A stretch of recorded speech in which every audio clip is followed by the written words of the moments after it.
إلى أحمد التجاني وجمت روضتي ومضى من أمري وما قل من صبري. Para pemirsa rahimakumullah, orang awam banyak bertanya kepada kita, apa itu thariqah? Kalau kemarin sudah kita jelaskan apa itu ilmu tasawuf, ya. Secara ringkas, tasawuf itu teori globalnya. Adapun thariqah itu adalah praktek-prakteknya sesuai dengan masing-masing para pendiri dan masyarakat yang menjadi jamaah-jamaahnya. Sehingga masing-masing thariqah punya karakter tersendiri. Atau boleh dibilang ya thariqah itu sama dengan pesantren-pesantrennya dengan metode khusus untuk mencapai ya kesempurnaan dalam dalam perjalanan rohani sebagai hamba Allah Subhanahu wa taala.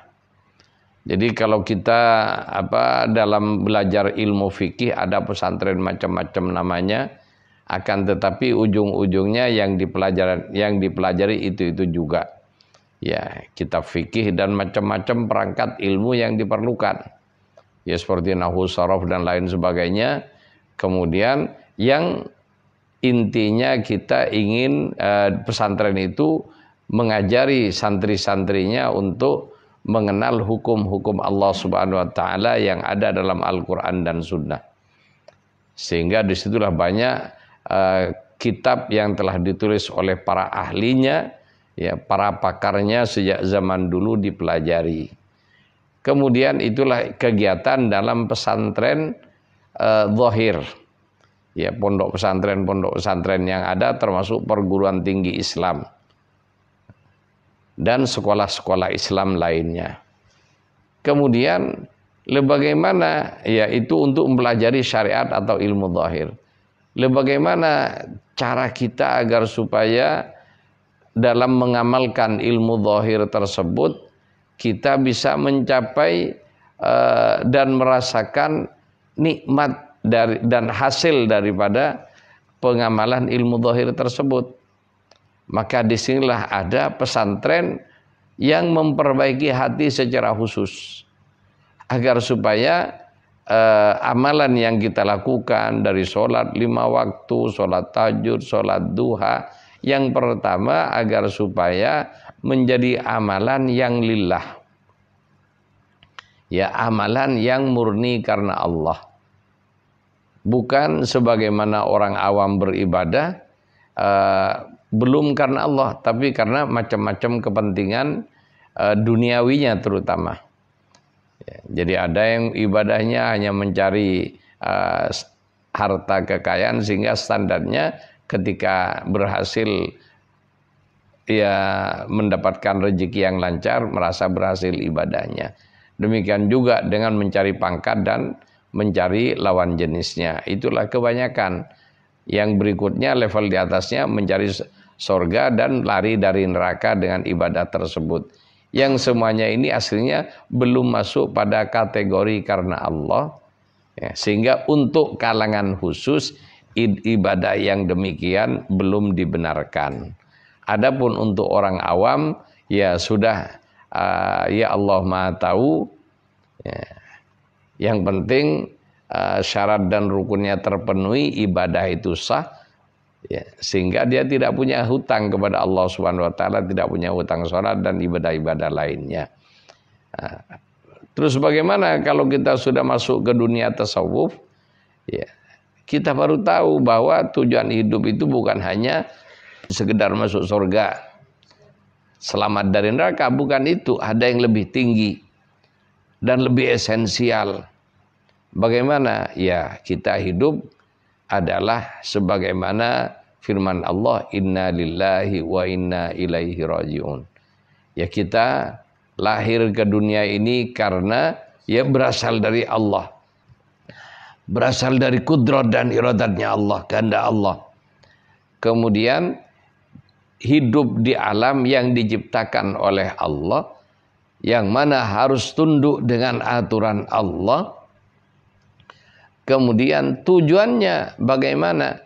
Ya selamat dari ancaman-ancaman ya bagi mereka yang membangkang dengan aturan Allah, lalu mendapatkan janji Allah berupa masuk surganya Allah Subhanahu wa taala dalam kondisi ridho dan diridhoi oleh Allah Subhanahu wa taala, dan puncaknya menjadi orang-orang yang cinta dan dicintai oleh Allah Subhanahu wa taala.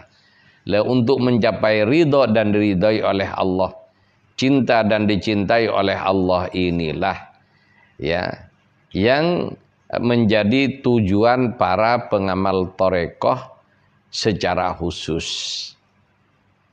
Makanya nanti akan ada istilah-istilah mengenal Allah. Ya. Menjadi tetangga Rasulullah. Lah ini tujuannya. Di akhirat kelak bisa seperti itu, menjadi orang yang dekat kepada Allah dan juga dekat dengan Rasulullah sallallahu alaihi wasallam. Apa yang harus diperbaiki dalam hal ini? Ya, setelah ibadah zahirnya benar, sudah baik, yang diperbaiki sekarang berikutnya adalah memperbaiki hati. Sebagaimana ya ilmu tasawuf itu dikembangkan.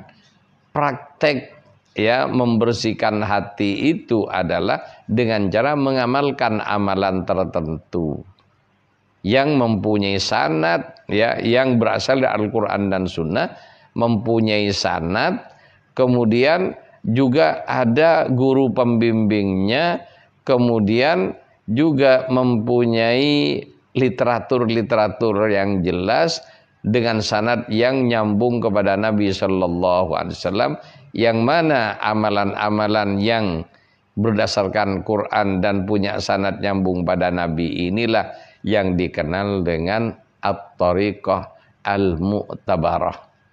Dikenal dengan thariqah yang mu'tabar, yang punya sanad nyambung pada Nabi. Thariqah mu'tabarah ini banyak ya. Konon jumlahnya berdasarkan hadis Nabi riwayat Imam At-Tirmidzi, jumlahnya 360 thariqah. Di mana Rasulullah menyatakan karena syariati ja'at ala thalatha mi'ati wa sittina thariqatan ma salaka ahdut thariqatan minha illa najah. Ya, syariatku berkembang nanti menjadi 360 metode taqarrub kepada Allah. Ya, metodenya ya, kalau agamanya tidak boleh pecah-pecah. Ya, keyakinannya tidak boleh dipecah-pecah menjadi yang pecah jadi 73 golongan, tapi yang benar hanya satu.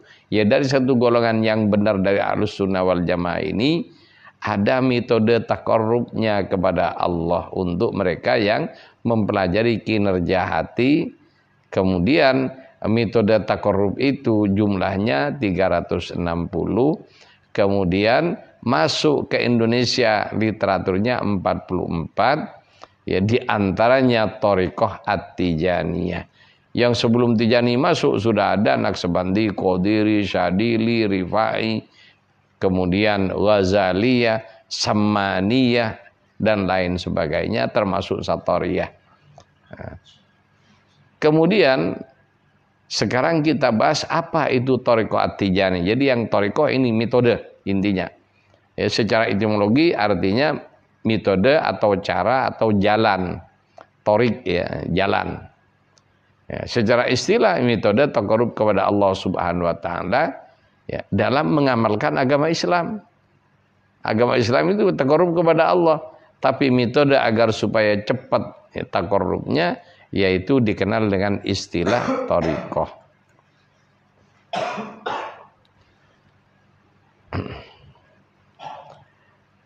Para pemirsa rahimakumullah ya. Di mana kita sebenarnya nanti di akhirat dalam riwayat hadis Nabi sallallahu alaihi wasallam, kita di akhirat nanti akan melewati sirat. Ya, as-siratul mustaqim menuju surga. Sebenarnya sirat itu sudah ada di dunia. Jadi siratul mustaqim itu apa? Dinul Islam. Jadi as-siratul mustaqim itu adalah dinul Islam, agama Islam ini adalah jalan yang lurus. Ketika kita di dunia ini sudah benar ngamalkan dinul Islam atau agama Islam ini, maka di akhirat tidak usah direkayasa, dipastikan di akhirat kita tidak akan tersesat, tidak akan tergelincir. Sebagaimana firman Allah Subhanahu wa taala, ya, ihdinas siratal mustaqim.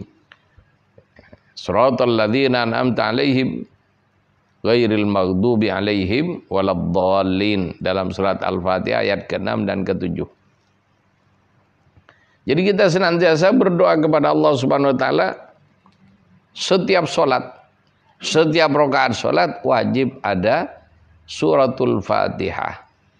Ya, ayat terakhir dari suratul Fatihah ayat ke-6 dan ke-7 adalah ihdinas siratal mustaqim, ya Allah tunjukkan kami ke jalanmu yang benar. Maksudnya siratal mustaqim dinul Islam, agama Islam itu sendiri. Kemudian agama Islam itu agama yang bagaimana? Siratal ladzina an'amta 'alaihim. Ya, agama Islam ini adalah jalan yang engkau berikan kepada orang-orang yang engkau beri nikmat khusus untuk mereka. Apa? Hidayah yang mendekatkan kepada Allah Subhanahu wa ta'ala. Itu hidayah yang lurus, yang diterima oleh Allah Subhanahu wa ta'ala, ghairil maghdub, bukan agama yang dilaksanakan, dianut oleh orang-orang yang engkau murkai. Siapa mereka? Bani Israel, orang-orang Yahudi. Waladdallin, dan bukan orang-orang yang tersesat. Siapa yang tersesat itu? Orang-orang Kristen yang mana tadinya bertauhid, kemudian mereka-reka dengan pikiran dan ini kepentingan duniawinya, mengatakan Tuhan itu ya satu, tapi tampil dalam tiga oknum, yang tiga ya hakikatnya satu dan lain sebagainya. Sehingga ada Tuhan Bapa, ya, Tuhan Anak, Tuhan Allah, ya, dan lain sebagainya.